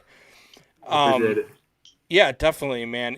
And the one thing I want to ask is, so I always thought that the transfer portal was you knew where you wanted to go, and then you had a school in mind and you transferred there. It sounds more like you're kind of a free agent per se. Is that really how it is? Like you're waiting to hear from schools as to who wants you to come to their program, and you're kind of open to whoever wants you to come play. Honestly, yeah, it's really like being a free agent. It's real weird. I mean, now I get to sit back again. It's really like my recruitment restarted, honestly, and I've just been sitting back, not rushing anything at all. I feel like last time I might have rushed a little bit to pick at a school just so I didn't have to worry about it during season, but now I don't have anything to worry about, so I'm just sitting back, relaxing, and letting things come as they come. So. Are you So actively pursuing anything? Like, are you sending out your tapes to anybody? Like, what are you doing on your end, or are you just kind of like, hey, look, I'm out there. They know I'm out there. Let's see who comes calling. I mean, Jeff Goodman and somebody at ESPN. I don't remember who it was, but those two guys at Jeff Goodman and the guy at ESPN. I can't remember his name, but they both hit me up and they were like, I mean, we're gonna help you in whatever way we can. I mean, that was partially because of Coach Lansing, but That's awesome. it was they both have connections with everybody in the nation. And they wanted all my information. So Well, that's man, really the I would most welcome awesome you thing. here in Orange in Illini, man. I would love to see you playing some Big Ten basketball, man. Man, maybe we'll see. So, Buck, did you have a question, buddy? I heard you try and talk earlier. yeah, so one of the biggest things is usually when you transfer out, you have to sit out a season. But since your head coach is leaving, you technically have like a valid reason to leave. Did they give you any indication that you have to sit out a season, or are you instantly eligible? I've heard that I might have to sit out, but also this year the NCAA is like effective like next season. The NCAA is saying you can transfer once without any problem. So what that's what I've been led to believe, and that's what like it's they've been talking about it for this whole year basically. So we'll see how that goes. Okay, and then how many years of eligibility do you have left? Because if I remember correctly, the 2020 season was kind of like a free season for everybody, right? Yeah, it was this year. I don't want to say it was a throwaway year, but like in sense of eligibility, it was a throwaway year. So I still have. This was really my freshman year. Technically, I replayed that again. So now I'm a sophomore in the classroom, but this year I was a sophomore in the classroom, but a freshman on the court. So that's why I've been talking to some JUCOs like John A. Logan and Tallahassee Community College are the two main ones I've been talking to. And uh, the main thing there is I'll still be able to have this year, or I'd have that year and then 2 more years of eligibility on top of that to go play wherever. So So have you reached out to Jake at all to kind of get some contact information to some head coaches over there? I talked to him a little bit uh, before, or right before, or right after he committed, one of the two, and I said, "Do you guys take transfers?" And then he said, "I don't think they do, but if they did, Air Force, if anybody at Air Force is watching this, the number, ask Jake for my number." All right, well, Yeah, so just kind of looking back at some of your years at Floyd Central, you played in that New Albany game. I know we mentioned it the last time you were on here, but kind of just run us back to that moment. You guys beat Romeo. Romeo currently with the Celtics. I just kind of wanted to refresh that memory. You played with this was back whenever you played with Jake as well. So that Romeo night, can you kind of just run us through what that was like? I mean, it's really funny because it was really the week going into it, right? So we're in practice every day. Is like we made practice extremely hard at in high school, and everybody, our assistant coach, Coach Miller, he was a nut. I love the guy though. So he would come in. You talk Coach Miller that's at Providence now? Yeah. Yes. So he would come in. Very passionate guy. I'll say that. Oh, he's electric for sure. So he would come in, and then he would be like 10, 15 minutes late, and then he would come in, and it would like a switch. So we'd get into this thing called Perfect Shell, and it was like you couldn't do anything. Like if you do anything wrong, your team's out. If they touch the paint with the ball, team's out. If you get face cut, you're out. And you had to get 3 stops in a row, right? So we did that, and then we went into this. We were practicing a zone because the game we won against New Albany, we played mainly zone, and I remember this vividly. He's sitting. Oh, we're in the 2-3 zone. I'm on the bottom left. I'm on the bottom left part of the zone.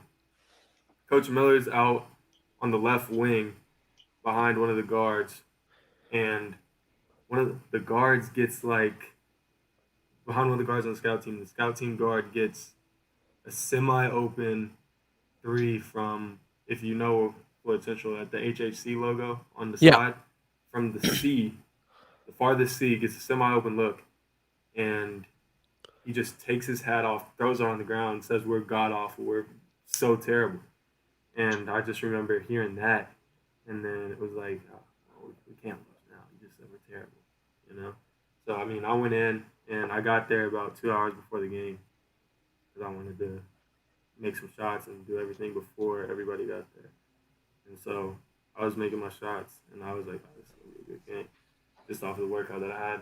And then first half, I had 15 points or 14 points in the first half.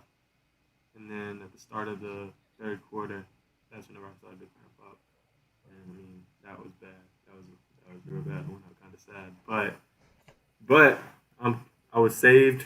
Luke Goman, Matt Weimer, Brendan didn't play because he had his broken nose deal or whatever. But that game was crazy. I mean, the whole crowd, the atmosphere of Indiana basketball. If you haven't been to a sold out Indiana high school basketball game, you need to go.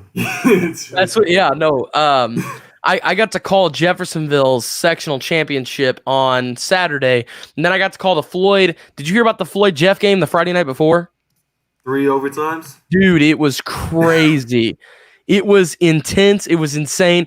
There were no points scored in the first overtime. There were like 4 or 5 points scored for both teams in the second overtime, and in the third overtime, like throughout all 3 overtimes, I think there was like 12 points scored for both teams. If that, it might have been like 10, it might have been less, but it was insane. And I gotta say, dude, it was so nice to like, and you know how big Seymour is. I mean, it packs 8,000. It's the largest high school gymnasium in the world. But I mean, you've seen how big it is whenever it's full. That night, they had 2,000 people from each side. 4,000 total, which I can guarantee you extra people got in because there were definitely more than 4,000 people in that building. But nonetheless, it was so nice to have that atmosphere again where it was just crazy loud. It was pumped up. Like for once in my career of calling games again, I had to kind of take a moment to like turn down my mic a second because the crowd was so loud that's all it was picking up, and then return it back up. So, you know, you mentioned that you played in Indiana basketball, and there's nothing like it. Is the atmosphere like that in college at all? Now, I know you guys are still at reduced seating, but with that being said, the stadiums are still bigger. You know, did you ever experience one of those moments like that where the crowd was just loud, electric, and you could just feel it? You know what I mean? Last year, whenever we were playing at home against Loyola, is the closest it's come, and we just beat the brakes off of them. We beat them by like 30, and it was because we had a couple weeks before that we had went to Loyola and got beat by like 25, and that's all they were talking about in the practices and everything for the week leading up to that. And then we get to the game, and it's like our gym doesn't hold that many people. I think it was like 6,000 people or something like that. So it wasn't like crazy, but It was anytime a basket was scored, it felt like I was playing at Seymour again, honestly. Because anytime a basket bet it was was scored, it nice. was ah. Yeah, just crazy. But as you see here, one of our comments here, Brian Pirtle says, the IU Hoosiers need you. Penelope Smith, my Nana, says, agree with Brian Pirtle. And then Mike Buck on the show here with us says, IU needs a coach first. So it's funny. That quote is funny, but I got to ask you, you're dealing with a difficult coaching situation right now. But how important is it now that you're entering that transfer portal? Let's say you go to JUCO, okay, and you spend that year there just to kind of develop your game and get ready to go back into the D1 field. How important is it going to be for you round 2 of doing this recruitment process to find that stable coach that you know is going to be there and you won't have to deal with this situation again? No, for sure. I mean, that's going to be outside of how their vision with me. That's probably going to be the main. A very close focus, number 2. Because I don't want to have to go through this again. And Yeah. I don't want it to be one of those situations again. But, I mean, honestly, it's Coach Miller at IU. That's going to be an interesting situation. They'd have to pay him a lot of money to get him out of there. So I don't think that's going to be anytime soon. Well, I've seen a bunch of rumors that apparently they're saving up the money to get him out of there. Like, apparently, and the IU fans I know are completely done with him. But with that being said, you mentioned some of the JUCO teams. Let's say you do go the JUCO route. What are some of the things that you're looking for in a JUCO school? I look at past what they produced, what they and who they have contacts with. I mean, exposure, you'll get exposure anyway. But if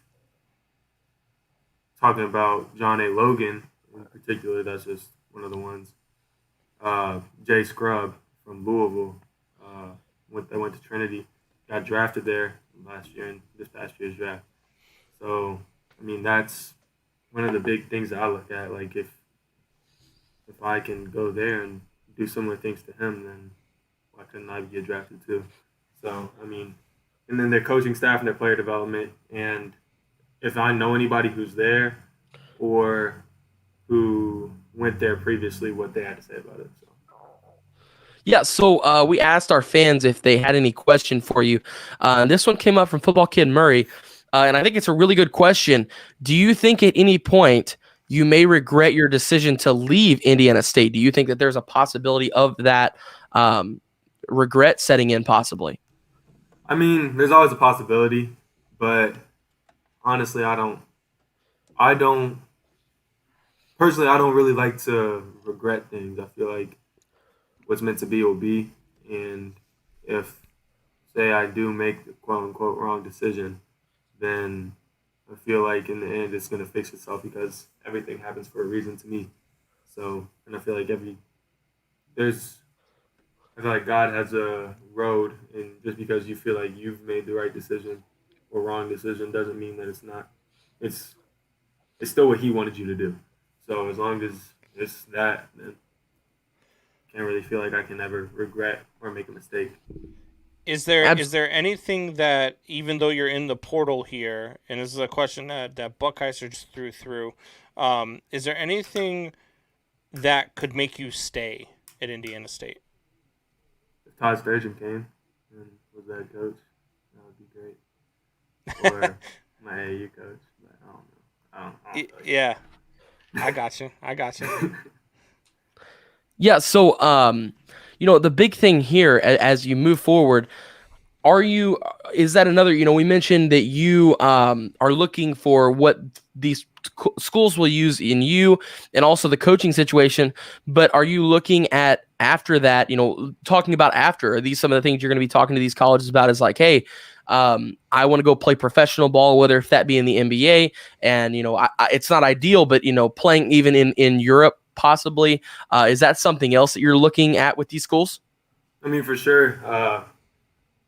That's my goal, honestly. And this college world, this college athletics it's a weird world. It's real messed up, honestly, but it's a business at the end of the day. And I've got to be focused on my business and what I got to use them as much as they're going to use me, you know? So Yeah. if I'm going to go there, I need to have the exposure to be going to have NBA teams look at me and see overseas teams look at me. I need that to be an option because I still feel like I'm a pro and I still feel like I can compete at the highest level of basketball. So that's one of my main things too. So we're as we look at college basketball right now, we were talking about this leading into the NCAA tournament coming up, that in basketball this year, the Big Ten is what the SEC is to college football. Like there are so many good teams in the Big Ten. What is there a conference out there that you look at and be like, man, I would love to play in this conference. I would love the opportunity to showcase my talents in this conference and play up against this type of competition? Or is it just kind of, you know what, I'll see what brings me there and when I get there? The ACC and the Pac-12. I don't know why, I've always liked them. Ooh, Pac-12. Yeah. So I really like Oregon, and Arizona is my top. If I had a dream school, it'd be in my top 3 dream schools. Oh wow. Arizona or Arizona State? Arizona. Really? What draws you about Arizona? In high school or in middle school, I really liked Stanley Johnson, Yeah. and he went to Arizona, and I just kind of followed the bandwagon. I can't lie to you. Now, what about the ACC, Judge? Is it them blue chip schools like Duke and North Carolina, or would you rather play against a team to take those two juggernauts down? I mean, Like Louisville. I feel like the ACC is always like, when I think of college basketball, I think Duke, North Carolina, and those are the first 2 things that come to my mind. And Right. Just the tradition that they have, and I mean, that's their conference. If they wanted me, I mean, that'd be cool going there, but it wouldn't be I gotta go there. I would go. I mean, it's a Power 5 conference there. It's an elite Right. conference. So I would, and if I'm on the floor, I feel like I can do whatever it takes to help my team win. Like you said earlier, I feel like that's one of my better traits. I just work. It's not You are gonna be- very aggressive in like your mindset and just like the ball is yours 100% of the time. So I'm going to throw you out 3 schools here, and I mean, obviously this is no segue into you picking a school or like anything just like that. But I just want to know your opinion of these schools and would you play for these schools? I'm going to throw out the Kansas Jayhawks, the Louisville Cardinals, or the Kentucky Cats. Which of those 3 schools would you prefer to play for? Come on, Kentucky. Louisville. You know this.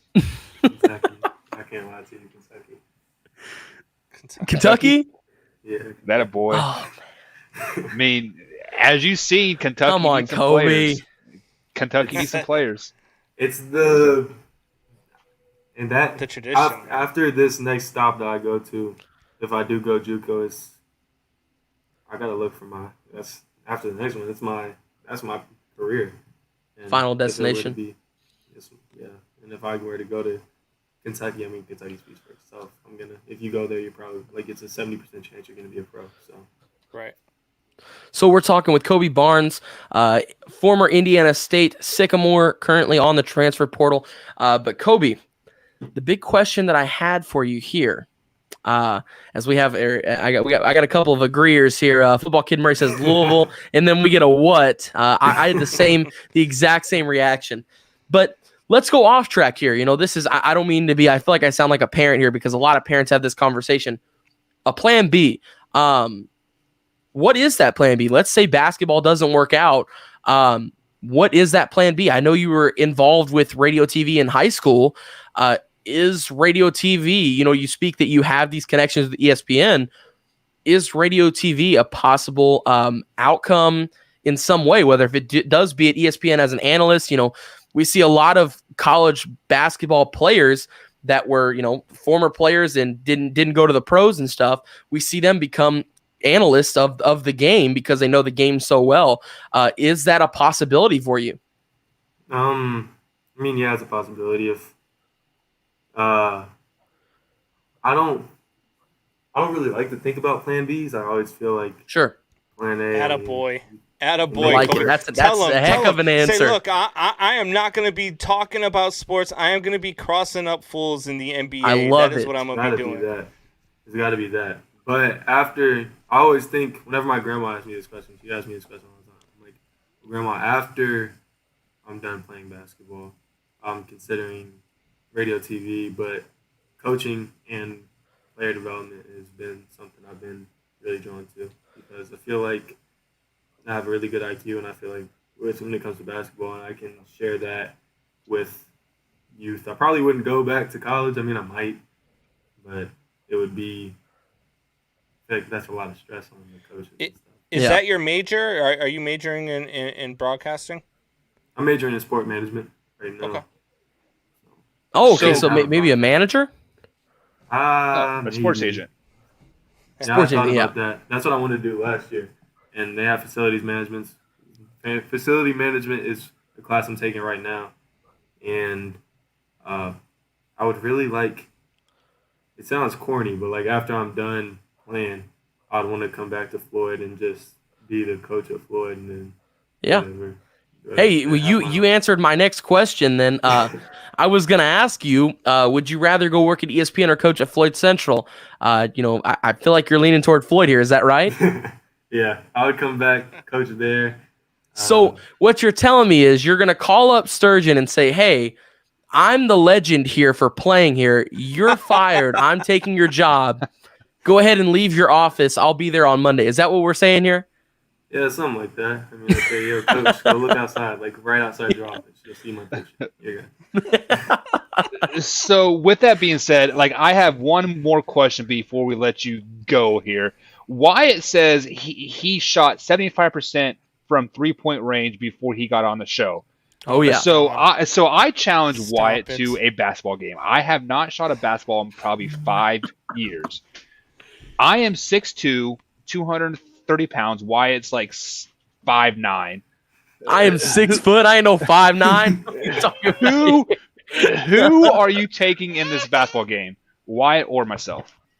If Wyatt's shooting 75% from three, 3 that's for a- 4 tonight, that's a- baby.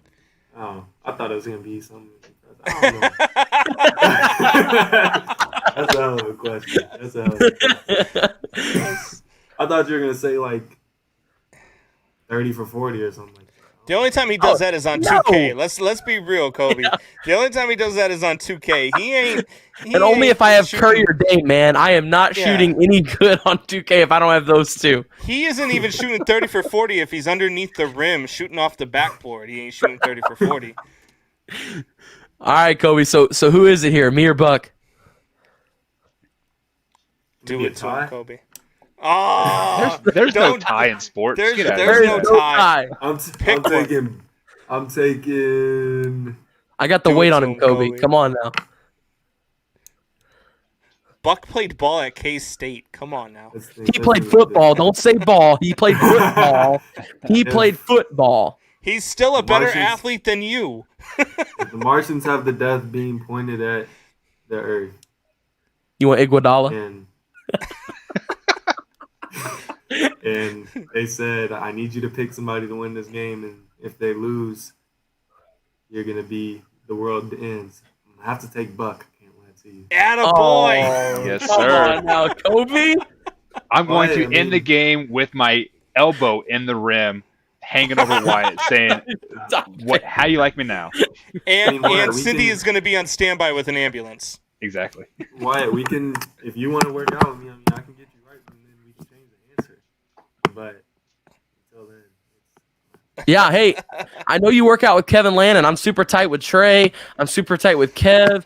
Maybe me, you, and Trey, because I'm almost as good as you guys are at basketball, of course. Maybe we can all get together and I can play some basketball with you guys. Maybe I might be able to keep up and run the Yeah, floor. you're You gonna never know. disrespect this man after we have him on the show for a half hour. You're gonna disrespect. I'm almost as good as you. You ain't. Stop it.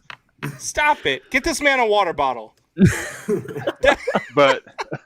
But Colby, thank you for joining us, man. And I'm glad you had a chance to kind of speak on some stuff that's happening over there at Indiana State.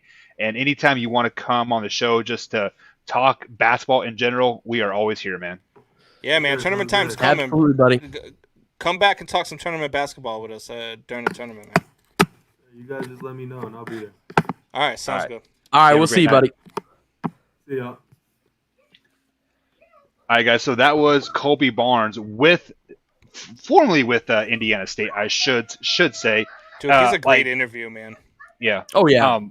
The one thing that I was not expecting was him to put the JUCO name out there, because Yeah. it is very hard for a kid to go from Division 1 to JUCO, just because honestly, it is JUCO is, for for my experience in JUCO, it was worse than high school. It was just people it was almost too easy, right? The schooling aspect of it.